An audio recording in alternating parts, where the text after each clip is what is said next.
The gun goes silent, not because it's empty, because Sergeant First Class Vernon McGee made it that way.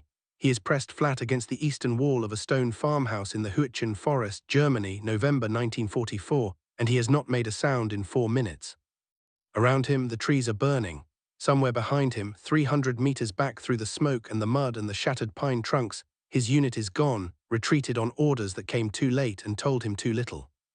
Ahead of him, dug into a fortified ridge that the 4th Infantry Division's intelligence officers had described as lightly defended, is a German strongpoint that is neither light nor simple.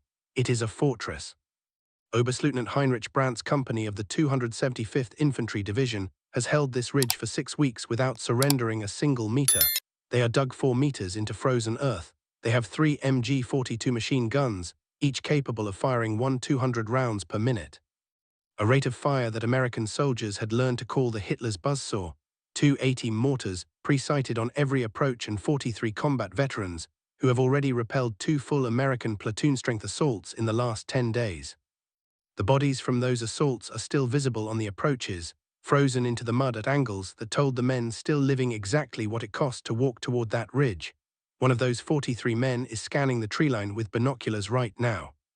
His name is Feldwebel Kaspar Richter, a 12-year Wehrmacht veteran, holder of the Iron Cross First Class, a man who served at Stalingrad and survived. He has seen everything. He has killed more men than he has bothered to count.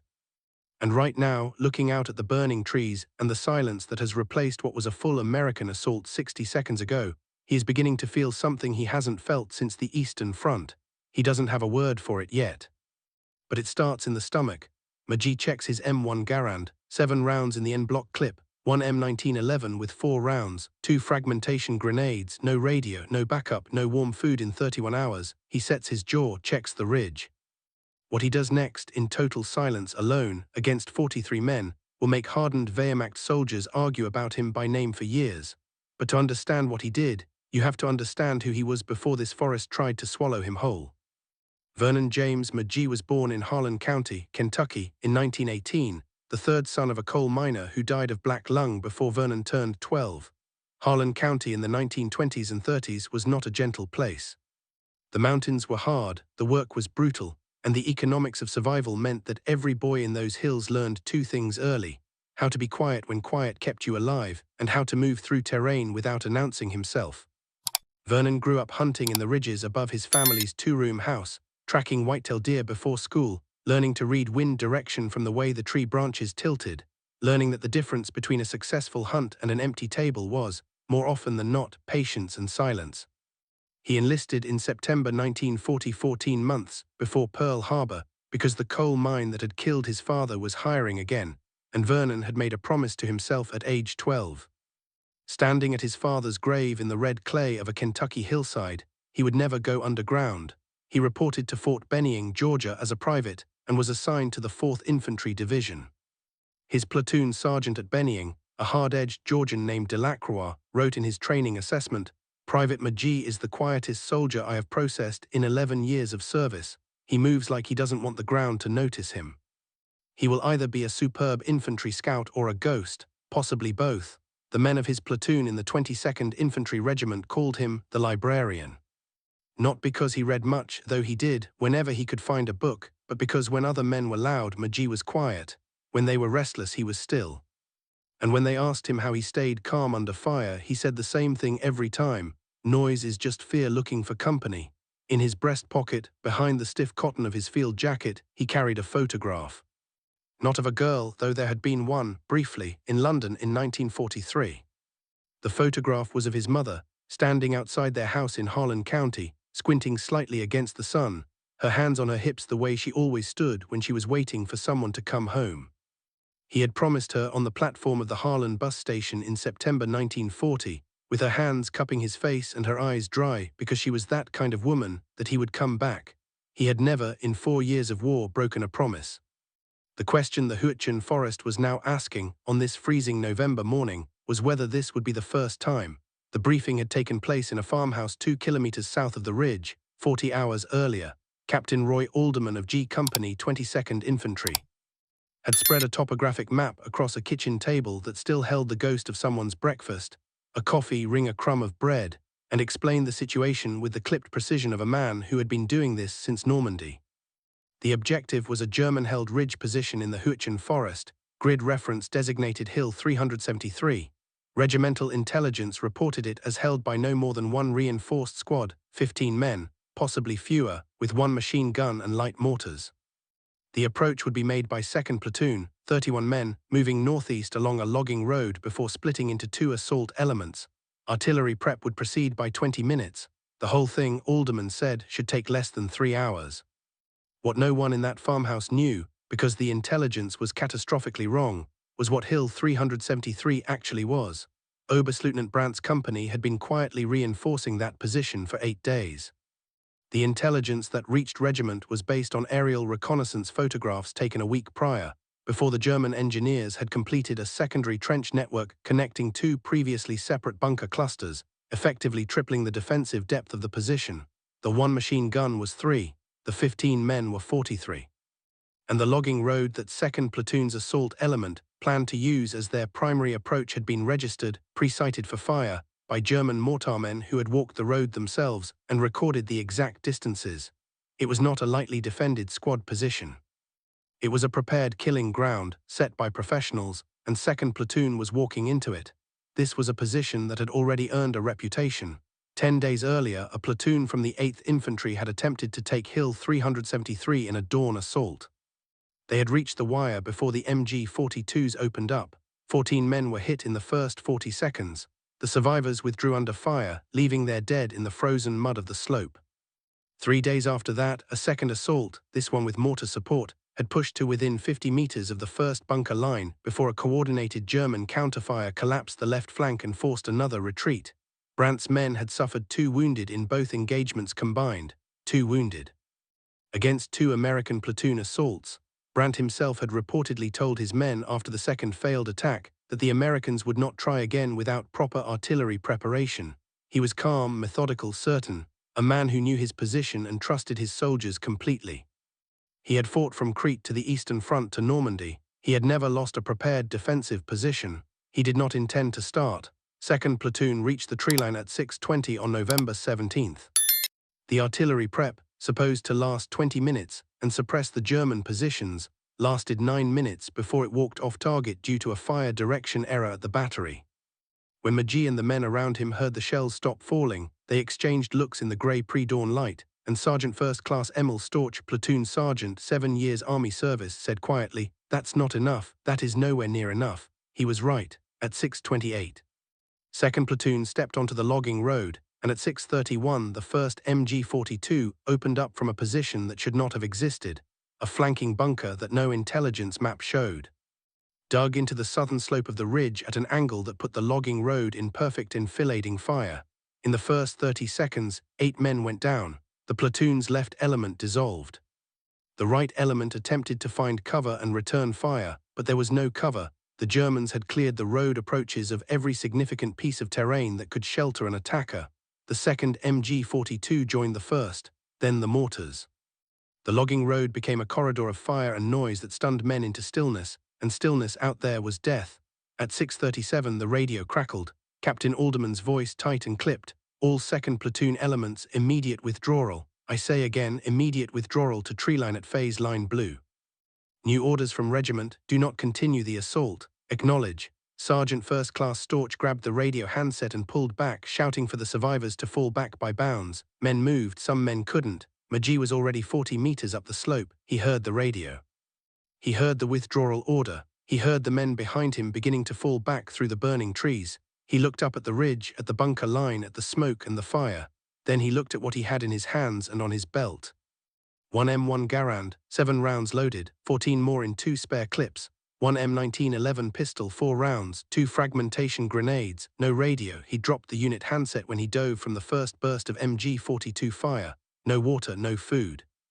A field dressing already pressed against a gash on his left forearm where a piece of shrapnel the size of a fingernail had opened the skin to the bone. His unit was gone. His orders said retreat. The position was still there. The mission was still active.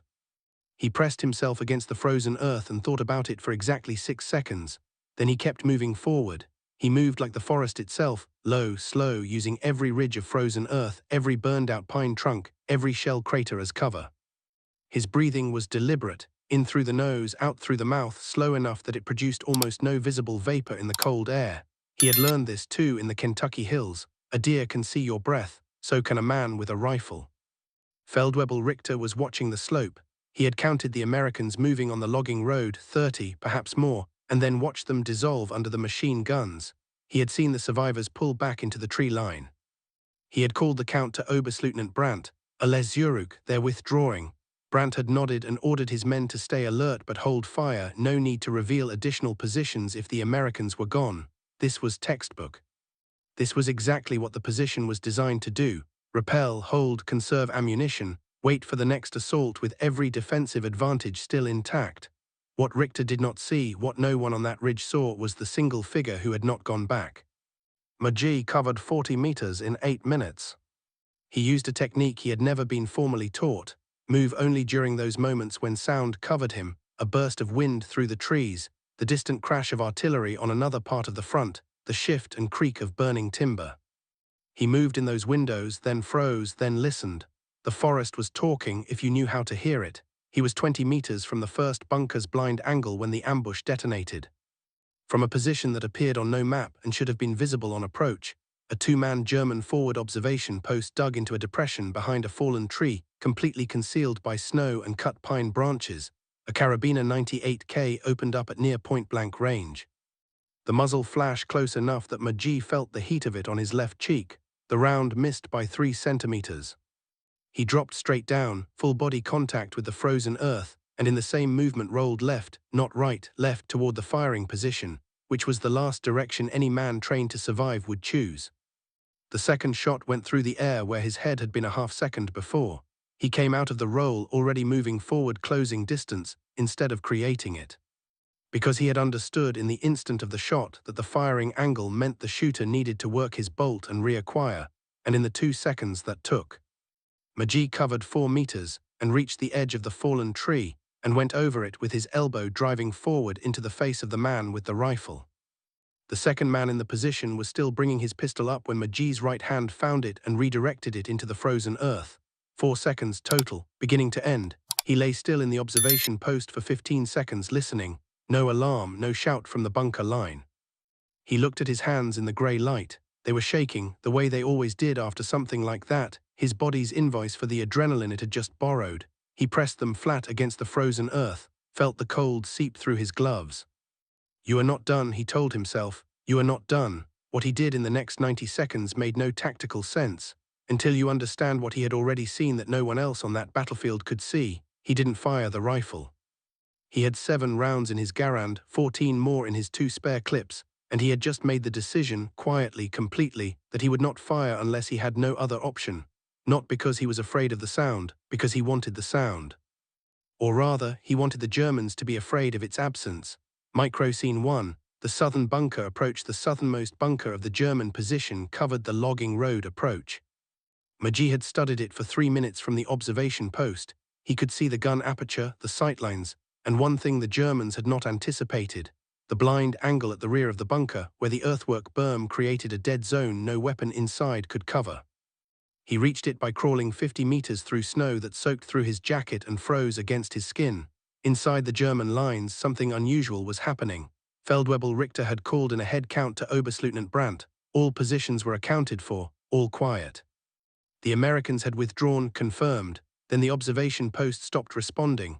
Richter tried twice on the field telephone, nothing. He sent Jeffreiter Wilhelm Haas, a 21-year-old from Munich, 3 months in the line, who wore a cent Christopher medal under his collar and sent half his pay to his mother to check on the post. Haas made it 12 meters before McGee came out of the snow behind him, silent as a closing door, and neutralized him without a sound. 2 men were now missing from Brandt's position count. Brandt himself stared at the tree line through his field glasses, his jaw tight. "How many Americans are out there?" he asked Richter. Richter had no answer. Micro Scene 2, the civilians. McGee was moving toward the second bunker's approach when he saw them. A root cellar, dug beneath what had once been a small German farmstead, its door 30 meters inside the German perimeter, partially sheltered by the remains of a stone wall.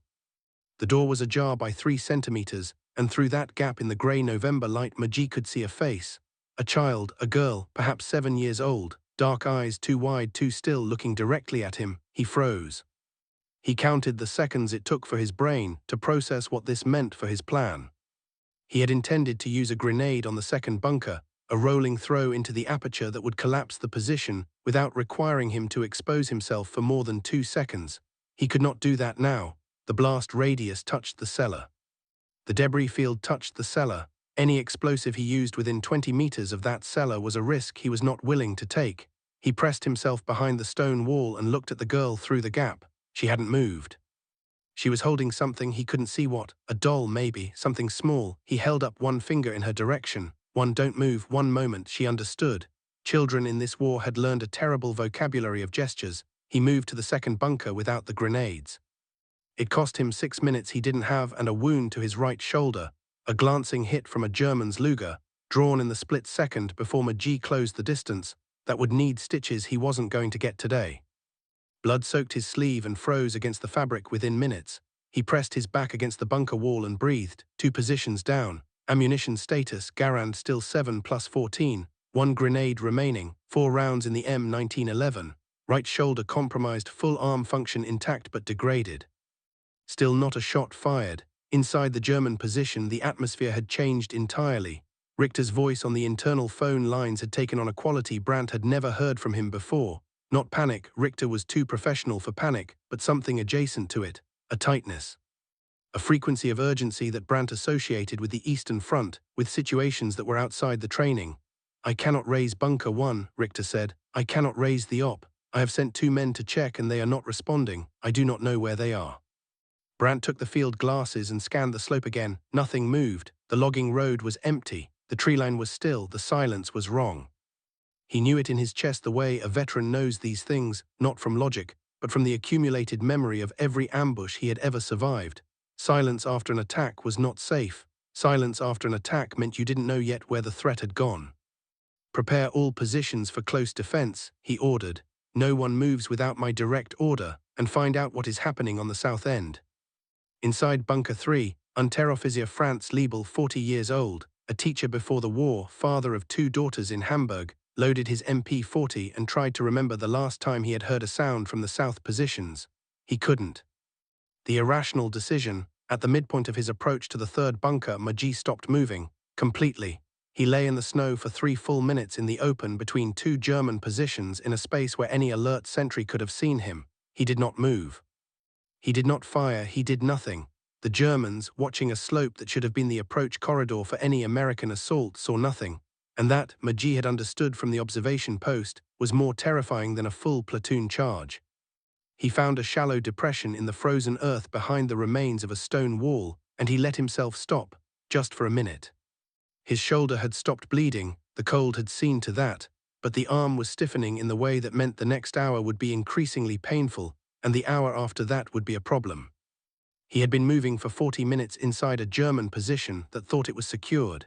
He was running on 31 hours without sleep, and the particular kind of focus that comes only when exhaustion burns away everything that isn't absolutely essential.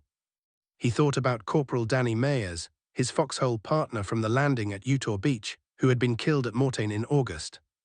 He thought about him specifically, not the death, but a morning at Bennying in 1942, early light, cold coffee, Meyers complaining about the chow with the particular creativity that only a kid from Brooklyn could sustain. McGee heard his voice so clearly it made him turn his head. There was no one there, just snow and the distant sound of Brandt's men moving inside their position, beginning to search, beginning to panic slowly, the way water begins to boil invisibly at first, then all at once. He looked at the cellar door from this new angle. Still closed, the girl had obeyed. He thought about the retreat order, about Captain Alderman's voice on the radio, clipped and certain, immediate withdrawal. He thought about what it would have meant to follow that order, to fall back with the others. To let Hill 373 stand for another day, another week, for however long it took regiment to organize another assault with proper artillery preparation and correct intelligence and enough men that the math made sense. He thought about the bodies on the approach. The men from the 8th Infantry, frozen at angles in the mud. He thought about what another week of this position meant for the men who would be sent to take it next. He reached into his breast pocket with his right hand slowly against the stiffening of his shoulder and felt the photograph there. His mother squinting in the Harlan County sun, hands on her hips, waiting. He had told her he was coming home. He had never broken a promise. He put the photograph back. He checked his Garand. 7 rounds, 14 in reserve, 1 grenade, 4 in the M1911. He looked at the ridge above him, at Brandt's main command position, at the MG-42 nest still covering the logging road, covering it perfectly, watching for an attack that had already walked past them from the inside. He stood up. He moved, not at a run, not at a crawl, at a deliberate walking pace, upright, in the open space between the 3rd bunker and Brandt's command post, the space that no German sentry was watching because no German sentry believed an American could be in it. Here is what he had seen from the observation post. The German positions were arranged to cover every approach from below, every angle of attack from the treeline, every corridor that an assaulting force would use. They were perfect. They were impregnable from the outside. But they were arranged in a specific pattern that created one gap. The interior lines, the space between positions, was not covered by any weapon because no German tactical manual conceived of an enemy using the interior of a prepared defensive position as his assault corridor. McGee had not attacked the ridge. He had walked into it, and now he was inside it, moving between positions that were all pointing outward, and the entire 43-man garrison was beginning to understand that something had gone catastrophically wrong, but not one of them knew what. Feldwebel Richter was speaking into the field telephone to Brandt with the quiet urgency of a man whose professional certainty has become a wound. "I cannot explain it, Herr Oberstleutnant. I cannot count the enemy. I cannot tell you where he is. I cannot tell you how many there are. Bunker 1 is silent, the op is silent, 2 men sent to check are silent, and there is I hear no fire, I hear nothing." Brandt's voice on the other end was measured, controlled, because Brandt was always measured and controlled. "Then find him." "I don't know which direction to look," Richter said. The silence on the line between them lasted 4 seconds. It was the most honest answer a professional soldier had ever given him. McGee reached the approach to Brandt's command post. He could hear voices inside, German, low, urgent. He could hear the scratch of a radio being worked, men trying to raise positions that would not answer. He stood outside the door for 1 full second. Then he pulled the pin on his last grenade, held it for a 2 count, and placed it, not through it. Placed it through the lower aperture of the position's ventilation, slit a gap 15 centimeters wide that the Germans had cut for wire passage and never anticipated as an entry point. He was flat against the far side of the bunker when it went. The blast collapsed the internal communications hub. What followed was not an organized defense, it was the sound of an organized defense becoming something else entirely. Unteroffizier Liebel, the teacher from Hamburg, came out of his position with his hands up before McGee had reloaded. Then 2 more men from the 3rd bunker, stumbling into the snow, calling out in German, the words coming too fast and too high for organized speech. Richter came out last, from the entrance to the main trench. He still had his Walther in his hand, not raised, just carried, the way a man carries something he's not sure yet whether to use. He looked at McGee for a long moment. McGee looked back. Richter set the pistol in the snow. "Why Veal?" he said. "How many?" McGee said nothing. He pointed toward the logging road, toward where 2nd platoon had been. Richter looked, saw nothing but snow and burning trees and silence. He looked back at the single American soldier standing inside his position. His hands came up. At the cellar, the door opened. The girl came out first, 7 years old, holding a small wooden horse she'd carved, or someone had carved for her. Behind her, an older woman, her grandmother, it turned out, and 2 other children, a boy of 10 and a girl of 4. They stood in the snow in the center of a German strongpoint that had just been captured by one man who had not fired a single round until the very last moment. The 4-year-old looked at McGee. She said something in German he didn't understand. The grandmother translated. Her English was careful and old. "She says you were very quiet." 1 sentence of silence after the last shot. The wind moved through the burned trees. Hill 373 was taken. Elements of G Company, 22nd Infantry Regiment, reached Hill 373 at 11:40 hours, 2 hours and 14 minutes after McGee had crossed the German wire alone. What they found was not easily explained by the men who arrived. 31 German soldiers were in various states of organized surrender at the base of the ridge, some seated, some standing, all with their hands visible, none of whom had attempted to move or resist in the hour and 40 minutes since the position had fallen. The MG-42s were intact, their ammunition undisturbed. 3 of the 6 bunkers showed no combat damage whatsoever. 1 showed the effect of a single fragmentation grenade. Captain Alderman, standing at the entry to the main trench, counted the men and the weapons and the fortifications, and then looked for a long time at the single American soldier sitting against a stone wall with a field dressing on his right shoulder and 7 unused rifle rounds in his Garand's clip. He didn't say anything. He had run out of the right words somewhere between the logging road and the ridge. The official after-action report for Hill 373, filed by the 22nd Infantry Regiment on November 18, 1944, noted the capture of a strongly fortified enemy position by a single soldier action of extraordinary effectiveness. The language of official reports was, by design, clinical. It did not capture what the Germans said when the interrogators came. The first interrogation session was conducted by a Captain Heller of G2, Military Intelligence, at a POW holding area 12 kilometers south of Hill 373, on the evening of November 17th. Feldwebel Kaspar Richter, Iron Cross First Class, 12 years Wehrmacht service, survivor of Stalingrad, was the senior prisoner, and conducted himself throughout with the professional composure of a man who had nothing to hide and nothing to prove. Captain Heller asked him through an interpreter how many American soldiers had attacked the position.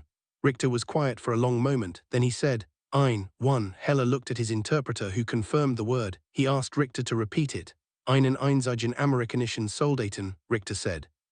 "One single American soldier." He held up a single finger in case the Americans needed the visual aid. Captain Heller wrote something in his notebook. Then he asked, "How did he do it?" Richter looked at the ceiling of the interrogation room for a moment. He was quiet, he said in careful, accented English that surprised Heller. Richter's English was better than he had let on. "We were prepared for noise, artillery, many men shouting, movement. We trained for that. We are very good against that." He paused. "We have no training for a man who walks into your position in silence and is already inside before you know he is there." "You never heard him?" "Twice," Richter said. "Only twice, and both times by the time we responded he was somewhere else." Among the enlisted prisoners, interrogated separately, a consistent testimony emerged that Captain Heller flagged as notable enough to include verbatim in his intelligence summary. The German soldiers did not know, until the moment they surrendered, whether they were being attacked by 1 man or 40. The silence had made it impossible to calculate. Several men testified that they had been certain, during the assault, that they were surrounded by a large American force using an unusual silent assault technique. One soldier, Jeffreiter Haas, the 21-year-old from Munich with the St. Christopher Medal, said he had told the man in the position next to him that the Americans must have a new weapon, something that killed without sound. He had genuinely believed this. Unteroffizier Franz Liebel, the teacher from Hamburg, was interviewed by a Red Cross observer in December 1944. He was asked about his experience at Hill 373 and spoke about it with the precise, measured language of a man accustomed to explaining difficult things to people who weren't there. "He was not like a soldier," Liebel said. "I don't mean this as a disrespect. Soldiers make noise. Soldiers attack in groups. Soldiers are predictable. You can plan for a soldier. This man was something else. He was like the cold. You don't see the cold coming. You only realize at a certain point that you are no longer warm."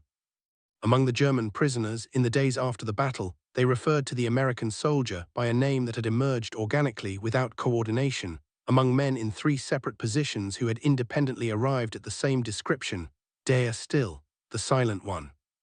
The name was grounded in a specific moment that several German soldiers had witnessed from their bunker apertures: the sight of a single American soldier standing upright in the open, in the interior of their position, not moving and not firing for 3 full minutes, clearly visible, clearly alive, and completely untouchable, because not one of them could determine whether he was alone or the advance element of an assault that hadn't reached them yet.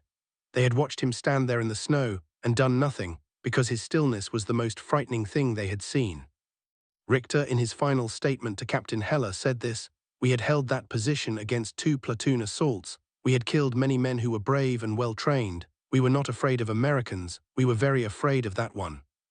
And I will tell you something honestly. If you had sent him first before the others, we might have left that ridge on our own, just to be somewhere he was not." The grandmother, her name was Elsa Berger, 64 years old, who had sheltered her grandchildren in that root cellar for 11 days while the Germans used her farmstead as a fortification, was asked later what she remembered of the American soldier who had come through the position. She said he had been very quiet. She said he had held up one finger to her granddaughter, and her granddaughter had believed him. She said she had watched through a crack in the cellar door as he moved through the German position and had thought when she first saw him that he was a ghost. "But ghosts don't bleed," she said. "His arm was bleeding. He was a man." "I don't know what kind of man," but a man. Sergeant First Class Vernon James McGee was recommended for the Medal of Honor by Captain Roy Alderman within 72 hours of the action at Hill 373.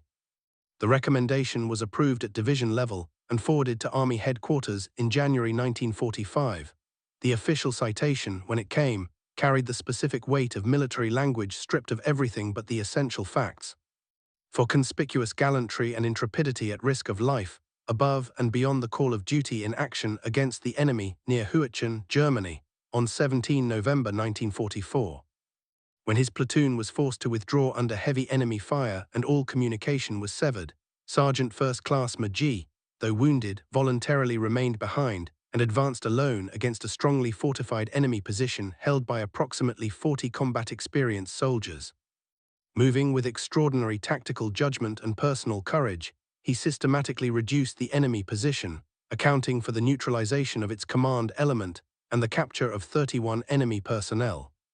His actions were directly responsible for securing a position that had resisted 2 previous assault attempts and whose continued enemy occupation represented a direct threat to further regimental operations.